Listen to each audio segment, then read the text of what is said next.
Your casting, when you were writing the screenplay with your partner, did you have Danny and Annette in mind, John Ortiz, or did you? I was very lucky. I had them all in mind. Danny, I think, was the first person, or Danny or Annette, I forget. One of them signed on very quickly, and then the other one signed on very quickly. And then John Ortiz. I was thinking about a couple people, but I fell in love with him in Silver Linings Playbook, and he had the perfect quality of lovable and kind of strange, and I just thought he was delicious. Stephen Tobolowsky, who plays Councilman Torenkowski, we wrote it as Councilman Tobolowsky because I always wanted him. I'd worked with him years ago in a very famous film called Blind Dating.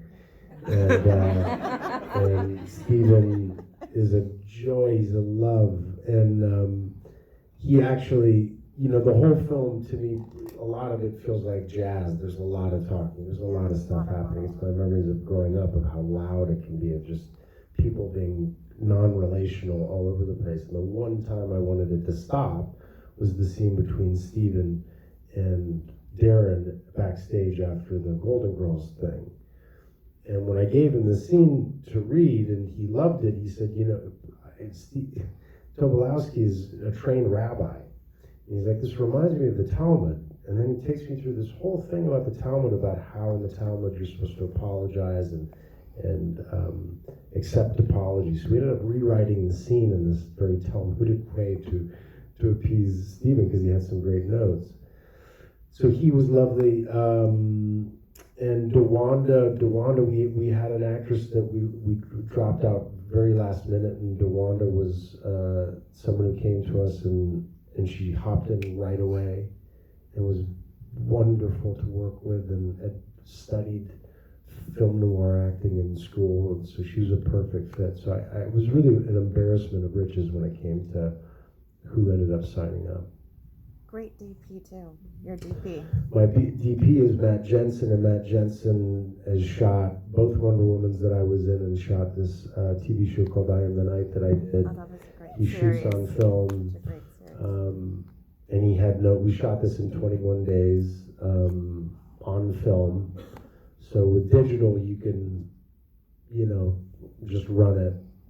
Film, you have mags, and you have feet, and you have to buy all of that stuff, which was also terrifying. And he was a monster. I mean, I whatever you think of the film, visually, what Matt was able to do is, I think, breathtaking. Just breathtaking. It's beautiful, beautiful cinematography.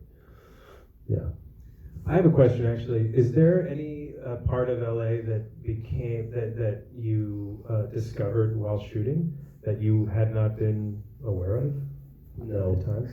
I mean, I had written a script before where I had all of these. I mean, the script originally it was much weirder and much, much more. I'm sure I would have made it to 0% on Rotten Tomatoes.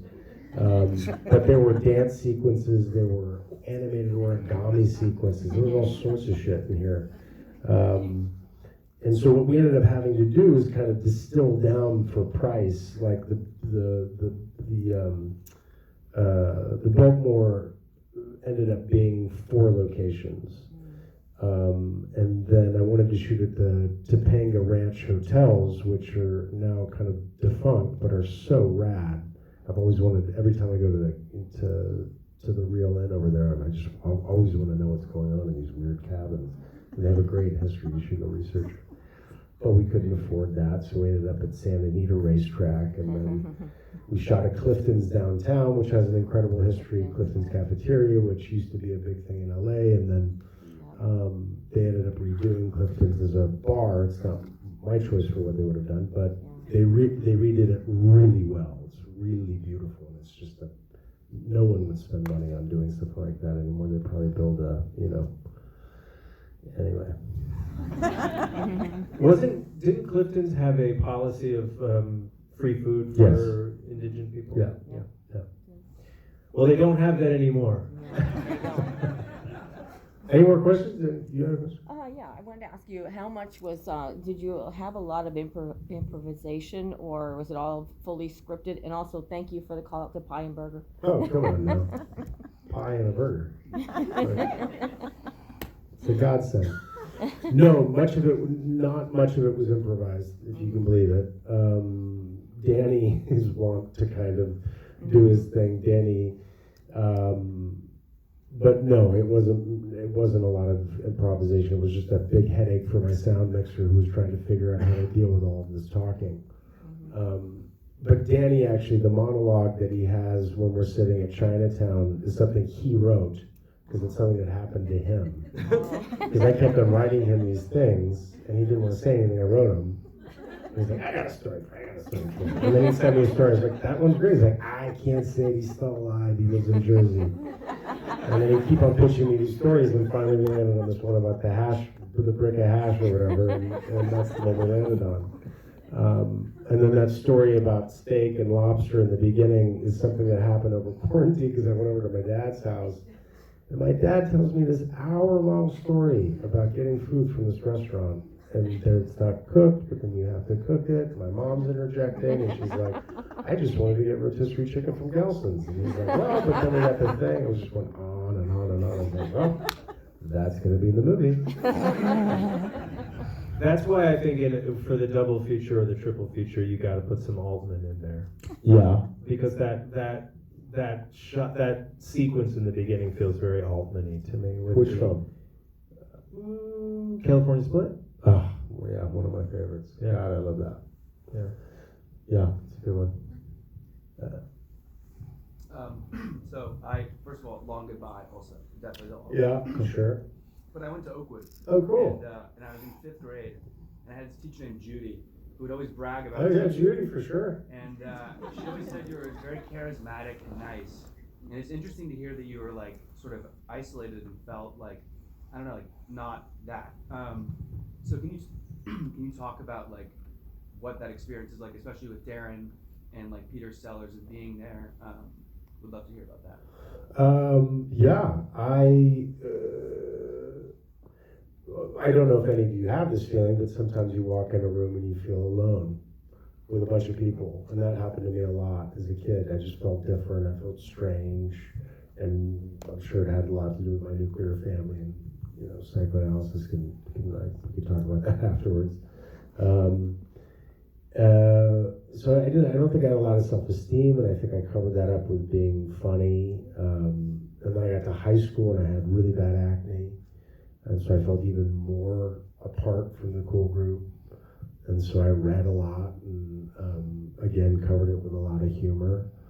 So I felt deeply awkward. I wasn't really comfortable with girls, and so the side of Darren that I think I chose to embody is kind of this playful spirit I had as a kid before life got difficult, and then a lot of this almost like spectrum-y quality to Darren, which he doesn't really know how to deal socially. He's a literalist, he's on a date with June, and June is essentially wanting to, take him to bed, and he's just absolutely clueless. He has no idea what's going on. He needs to talk to his mom, he needs to talk to Diane and do some therapy. So that is really it, and I think it was really important for me to play Darren, probably personally, and a lot of healing happens when you get to do that. Hope that answers the question.